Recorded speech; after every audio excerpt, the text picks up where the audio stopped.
Hello students, I am Pooja, assistant professor from ILC। और आज हिंदी में हम पढ़ेंगे यूनिट 4 से तुलसीदास का जीवन परिचय, तुलसीदास का इतिहास, तुलसीदास का साहित्यिक परिचय और तुलसीदास जी की प्रसिद्ध रचनाएं। तो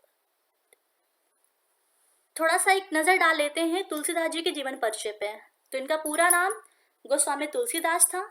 जन्म संवत 1589, जन्म स्थान राजापुर, जिला बांदा जो कि उत्तर प्रदेश में है। माता हुलसी देवी, पिता आत्माराम दुबे। शिक्षा बचपन से ही इन्होंने वेद, पुराण और उपनिषदों की शिक्षा प्राप्त की थी। विवाह रत्नावली के साथ हुआ था। इनके बच्चे का नाम तारक था और ये कवि और संत के रूप में बहुत प्रसिद्ध हुए। और इनके जो शिक्षक थे या गुरु थे वो उनका नाम था नरहरिदास।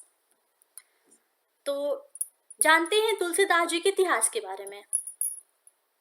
गोस्वामी तुलसीदास जी का जन्म 1589 विक्रम संवत में उत्तर प्रदेश की बांदा जिले के राजापुर गांव में हुआ था। इनके पिता पंडित आत्माराम दुबे और माता हुलसी देवी थी। कुछ विद्वान इनकी रचित पंक्ति मैं पुण्य निज गुरु सन सुनी कथा सुसुकर खेत के आधार पर इनका जन्म एटा जिले के सोरो नामक ग्राम में मानते हैं। अतः विद्वान के प्रमाण स्वरूप इनका जन्म स्थान के रूप में राजापुर ग्राम को अधिक प्रामाणिकता मिली है। विद्वानों का मानना है कि इनके माता पिता ने बाल्यकाल में इनका त्याग कर दिया था। तो इनका जो पालन पोषण था वो प्रसिद्ध संत बाबा नरहरिदास के संरक्षण में हुआ था और इन्हीं की देख रेख में तुलसीदास जी ने भक्ति और ज्ञान की विद्या अर्जित की और शिक्षा पूरी होने के उपरांत ये पुनः अपने ग्राम राजापुर वापस आ गए, जहां पर इनका विवाह पंडित दीनबंधु पाठक की सुंदर कन्या रत्नावली से हुआ। ये अपनी पत्नी को बहुत अधिक प्रेम करते थे, जिससे एक बार रत्नावली इनसे खिन्न होकर बोली थी कि आप जितना ध्यान मुझ में देते हो, अगर इससे कम ध्यान प्रभु भक्ति में देते तो साक्षात आपको प्रभु के दर्शन हो जाते। रत्नावली की ये बातें इन्हें दिल पर चोट कर गईं, बहुत ज्यादा बुरी लग गई उनकी ये बातें और वे प्रभु की भक्ति की ओर उन्मुख हो गया। रत्नावली की बातों से इन्हें वैराग्य हो गया था। इसके उपरांत काशी के विद्वान शेष सनातन से तुलसी ने वेद वेदांत का ज्ञान प्राप्त किया और अनेक तीर्थों का भ्रमण करते हुए श्री राम के पावन चरित्र का गुणगान करने लगे। इनका सर्वाधिक समय काशी, अयोध्या और चित्रकूट में व्यतीत हुआ, किंतु अपने अंतिम समय में ये काशी आ गए और सन 1623 ईस्वी को इन्होंने राम राम कहते हुए काशी के 80 घाट पर परमात्मा में विलीन हो गए। यानी कि इनका देहांत 1623 ईस्वी में काशी के 80 घाट पर हो गया। अब जानते हैं तुलसीदास जी की साहित्यिक परिचय। तुलसीदास जी हिंदी साहित्य की महान विभूति हैं। इन्होंने राम के संदर्भ में अपनी रचना रामचरितमानस में बहुत ही सुंदर रूप से वर्णन किया है। इनकी रचना में भक्ति भावना का सर्वाधिक समावेश मिलता है, जिसके कारण इन्हें राम भक्ति शाखा का कवि कहने में भी किसी प्रकार का संकोच नहीं हो सकता है। तुलसीदास जी की प्रसिद्ध रचनाएं। तुलसीदास जी भक्ति काल के एक विख्यात कवि थे और प्रभु श्री राम के अटूट भक्त थे या दीवाने कह सकते हैं। उनकी भक्ति में पूर्ण रूप से समर्पित थे। इनका सबसे प्रसिद्ध ग्रंथ रामचरितमानस है। इस ग्रंथ में इन्होंने विस्तार पूर्वक श्री राम के चरित्र का वर्णन किया है। तुलसी जी के राम में शक्ति, शील और सौंदर्य तीनों गुणों का अश्रुपूर्ण समावेश मिलता है और जो इनकी रचनाएं हैं वो मुख्य रूप से अवधी भाषा में लिखी गई हैं। तो इनकी जो प्रसिद्ध रचनाएं हैं उनमें सबसे पहले आता है रामचरितमानस।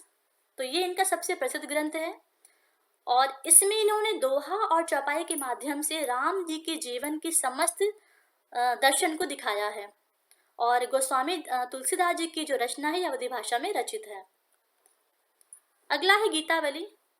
ये जो गीतावली है वो ब्रज भाषा में रचित है और इस ग्रंथ में गोस्वामी तुलसीदास जी ने पद्य रचना के माध्यम से मानव जीवन को प्रेम पूर्वक कल्याण हेतु निहितार्थ करते हैं। अन्य ग्रंथ की अगर हम बात करें तो अन्य ग्रंथों में जानकी मंगल, पार्वती मंगल, रामलला नहचु, रामाज्ञा प्रश्न, बरवे रामायण, वैराग्य संदीपनी, कृष्ण गीतावली, दोहावली, कवितावली तथा विनय पत्रिका प्रमुख हैं। अब बात करते हैं तुलसीदास जी की काव्यगत विशेषताओं के बारे में। तो इनकी जो काव्यगत विशेषताएं हैं उसको निम्नलिखित दो रूपों में प्रदर्शित किया गया है। पहला है भावपक्षी विशेषताएं और दूसरा है कलापक्षी विशेषताएं। भावपक्षी विशेषता का अगर हम बात करें तो इसकी जो पहली विशेषता भावपक्षी विशेषता में वो है श्री राम का गुणगान। महाकवि तुलसीदास जी ने अपने अधिकांश रचनाओं या कृतियों में श्री राम जी के अनुपम गुणों का गान किया है।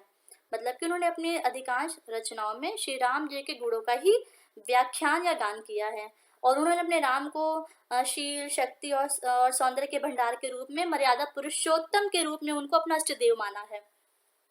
ठीक है, तो उन्होंने क्या किया, तुलसीदास जी ने अपना संपूर्ण जीवन था अपने प्रभु श्री राम के गुणगान में ही लगा देना चाहते थे और इसलिए उन्होंने अपने जो रचनाएं थी तो इसमें इन्होंने क्या किया, श्री राम जी का ही गुणगान अधिकतर किया।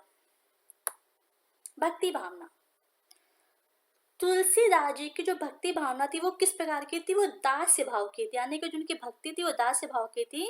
वो श्री रामचंद्र जी को अपना स्वामी मानते थे और स्वयं को उनका अपने एक दास के रूप में मानते थे। तो कह सकते हैं कि वो राम के बहुत बड़े भक्त थे और उनको एक ईश्वर के रूप में मानते थे और खुद को अपने ईश्वर के एक दास के रूप में वो अपने आप को मानते थे। अगला है स्वांतः सुखाय रचना। इसका मतलब होता है कि अंतःकरण की सुख की रचना। मतलब जो तुलसीदास जी थे उनकी अधिकतर जो रचनाएं थीं वह स्वांतः सुखाय अर्थात अपने अंतःकरण के सुख के लिए उन्होंने अपनी रचनाएं की थी, यानी कि स्वयं के सुख के लिए, स्वयं के अंतःकरण के सुख के लिए उन्होंने अपनी रचनाएं लिखी हुई थी। तो स्वयं के सुख की रचना की बात को तो उनका जो उनका अंतःकरण का जो सुख था वो किस में था, वो श्री राम का था, श्री राम के प्रति उनका सुख था कि श्री राम जी की भक्ति में उनका सुख था। तो इसलिए उनका जो रोम रोम जो था वो श्री राम का ही पुजारी था। इसलिए उन्होंने जो भी रचनाएं की वो अपने अंतःकरण के सुख के लिए की और उनका अंतःकरण सुख क्या था, अपने प्रभु श्री राम के गुणों का गान करना और उनकी भक्ति करना। अगला है समन्वय की भावना। तुलसीदास जी क्या थे, वो समन्वय की भावना के साधक भी थे। उन्होंने सगुण निर्गुण, ज्ञान भक्ति, शैव वैष्णव और विभिन्न प्रकार के मतों और संप्रदायों में क्या किया था, समन्वय स्थापित किया था। अगला है शिवम की भावना। शिवम क्या होता है, शिवम का मतलब होता है कल्याण। तो जो तुलसी जी का जो काव्य था वह शिवम की भावना से, कल्याण की भावना से युक्त था। हालांकि अगर उन्होंने जो भी रचनाएं की, हालांकि उनका जो भी काव्य था वो मूलतः क्या था, अपने अंतःकरण के लिए, सुख के लिए रचित था, लेकिन इसके साथ साथ ही उन्होंने जन जन का कल्याण करने की भी इच्छा रखी और उनका जो साहित्य था, उनका जो रचनाएं थी, उन्होंने उसमें वो चीजें उसमें दिखाई और जो उनकी रचनाएं थी उन्होंने उसमें सबका मंगल करने की कामना करी। अगला है प्रकृति चित्रण। तुलसीदास जी की जो कृतियां हैं उन कृतियों में, उन रचनाओं में अनेक प्रकार के मनोहर दृश्यों को उपस्थित किया गया है।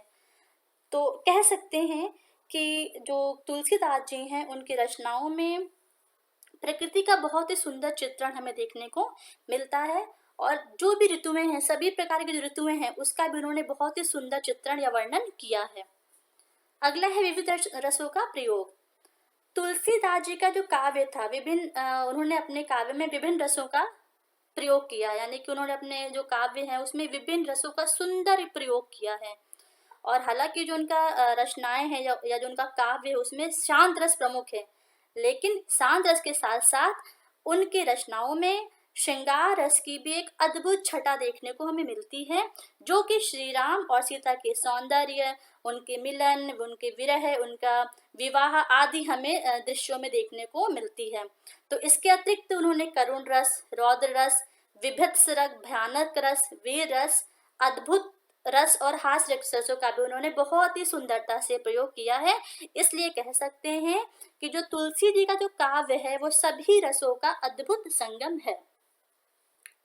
अगला है दार्शनिकता।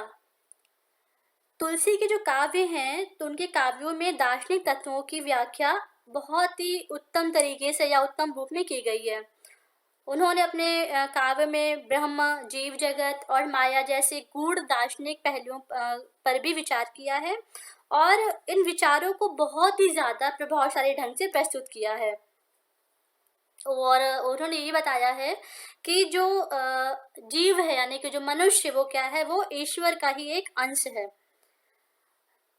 अब बात करते हैं कला पक्षी विशेषताओं की। तो जो पहली विशेषता है वो है भाषा। तुलसीदास जी ने ब्रज भाषा और अवधी भाषा दोनों ही भाषाओं का प्रयोग किया और दोनों ही भाषाओं में रचनाएं की। उनका जो महाकाव्य है रामचरितमानस, ये अवधी भाषा में लिखा गया। इसके अलावा विनय पत्रिका, गीतावली और कवितावली में ब्रज भाषा का प्रयोग किया गया। और इन्होंने अपने काव्य में मुहावरों और लोकोक्तियों का भी बहुत ही सुंदर तरीके से प्रभावशाली ढंग से प्रयोग किया है। अगला है शैली। तो अगर हम शैली की बात करें तो तुलसीदास जी ने अपने समय में जो भी प्रचलित शैलियाँ थी सभी शैलियों को अपनाया था।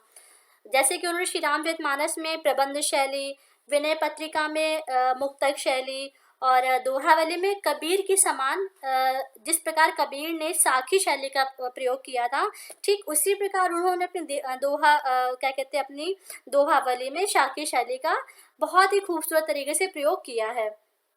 इसके अलावा भी उन्होंने बहुत सी अन्य शैलियों का प्रयोग भी अपने काव्य में किया है। नेक्स्ट है छंद। तुलसीदास जी ने दोहा है, चौपाई हो गया, सोरठा, सवैया, बरवै, छप्पै, इस प्रकार के अनेक छंदों का प्रयोग भी किया है। अगला है अलंकार। तुलसीदास जी ने अपने काव्य में अलंकारों का बहुत ही जो प्रयोग किया है, बहुत ही सहज रूप से और स्वाभाविक रूप से प्रयोग किया है। तो इन्होंने जो अलंकारों का बहुत ही सुंदर स्वाभाविक रूप से जो प्रयोग किया है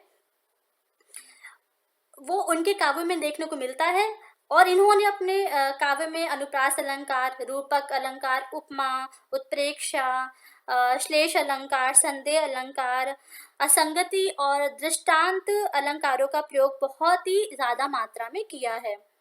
आखिरी है गैता, यानी कि गैता का मतलब होता है जिसे गाया जा सके, जो गाने योग्य हो।